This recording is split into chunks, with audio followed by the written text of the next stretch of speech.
This gospel for the fifth Sunday after Easter is one of the readings that the prayer book recommends we use for a funeral.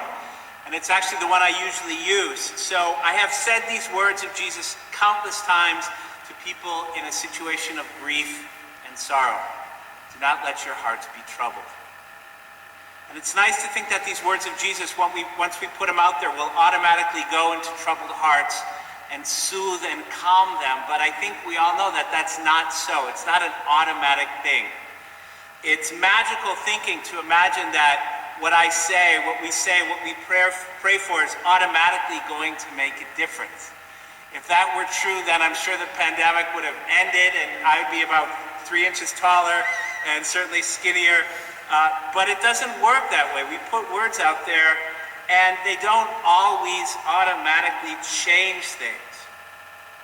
I think if we say to you, let your hearts not be troubled, I think we have to realize that there's more than just these words.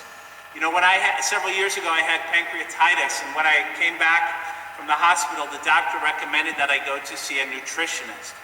And the nutritionist was very nice, and she said, you know, basically there are 3 kinds of foods. There's sugar and starch, and there's fat, and then there's everything else. And that I had to stay away from those first 2 types. So there leaves everything else, which is good. And I knew that, actually. I knew what she was telling me. So it wasn't super helpful just to hear more information about what I should eat. I needed to know how to do it. So today we have these great words from Jesus telling us what to do. And I would guess that every single one of us has heard these words before. Let not your hearts be troubled. We've probably heard this, I don't know how many times. So I can tell you in the midst of this pandemic, do not let your heart be troubled. And maybe for a moment they will be lifted up and eased, but then you turn on the news, you hear the reports and statistics of COVID-19 and the job losses, you hear the people in charge of our country speak, and then once again, our hearts are troubled. These words of Jesus need to be set into a larger context so that we can make it happen. How do we make it happen? Well, I think we need to see the larger context of our life as members of a church. It's so hard to remember that we are part of a church if we're sitting at home, or when we're out driving around, or if we're shopping at Lowe's and we're thinking, why am I wearing this face mask? I'm out here. It's so hard to remember that we are part of this thing that may be shaken by the pandemic, but which will never, ever be destroyed. For me, avoiding pancreatitis, which so far has worked, has been not just hearing those words about what to eat, but a whole lifestyle change that has resulted in trying to stay away from certain things and do other things. There's a whole package of things, and I think the same way, if we want to take Jesus' words into our life, we have to see that we are part of this whole package, that there are faithful practices that we can still do, that there are faithful people in our lives that we can still be part of. I think of Christianity as being something like a gym, which is closed right now, a support group, a 12-step group. Christianity, as they say, is not the museum of the saints. I look around at the church and I don't see that many saints, but it is the hospital for those of us whose hearts are weary. And we come to this hospital through our prayers, through reading the Bible, through offering our connections with other people. And our faith is the workplace for the life that we want to live. I know I come to church, I am a Christian, I believe in this, I talk about Jesus with other people because my heart needs that. And that's not going to end. The church, as you know, is not a place. It's not this building, this big empty building. It's not these walls, it's not these pews, but it is the people and the interaction and the connection we have through God. Jesus today says, the one who believes in me will also do the works that I do, and in fact will do greater works than these. I think among the reasons it's hard for us not to come to church is not just that we miss our pew, but we miss other people because they help us do good. Other people are put on this earth not to serve us, but for us to serve them.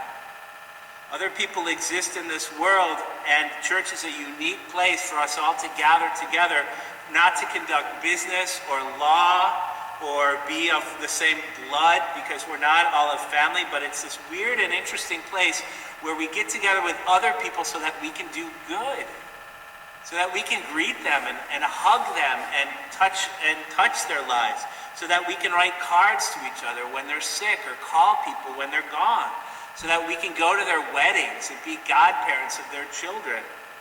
All these things that we do with each other and beyond, so that church exists so we can support students in Africa and give out food and sleeping bags in Springfield and tutor children and teach music and support local agencies and visit prisoners. Church exists so that we can do good. And none of that's ended. I think what our hearts need more than anything else is the opportunity to do good, which is hard now, but it's not impossible. We can still find lots of ways to be church and to do good, even if it's through the internet or the phone. We can still connect with people and lift them and share with them and support them. Being church by being in touch and doing good. That's the motto of this pandemic for me. It's being church by staying in touch and by doing good. Recently, I got an email from a woman who was looking for the address of another person in the cathedral, and she didn't have it. And I thought to myself, after you've written to that other person, after you've connected, your heart is going to be happy. I got a letter out of the blue from someone else this weekend, someone else in the church, and I just thought, wow, I'm happy. My heart is happy. It will go out there again. It'll turn on the news again. It'll hear the people in charge speak again. But for these moments when our hearts are touched by the love of someone else through a card or a letter or a call, I think they're happy and they're lifted. This day, especially as a celebration of Mother's Day, and for the mothers who are present and those who are absent, I invite us to focus on the heart. It's really a time, it's an opportunity here at the church when we get together to share and to do these wonderful prayers that we've been doing for many years here, but it's all about the heart. I pray today that our hearts will be lifted up by doing one or two really good things every day for someone else. And there are many ways to do that. If you have no clue how to do that, just let me know, because I'm sure I could think of a few people who need some good to be done to them, including you and including me. May God bless you this week with the living presence of Jesus Christ, who says, let your hearts not be troubled. Believe in God, believe also in me. May your hearts find peace and strength, knowing that the God of love has promised that there is a way forward through the love that we share. In Christ's name, amen.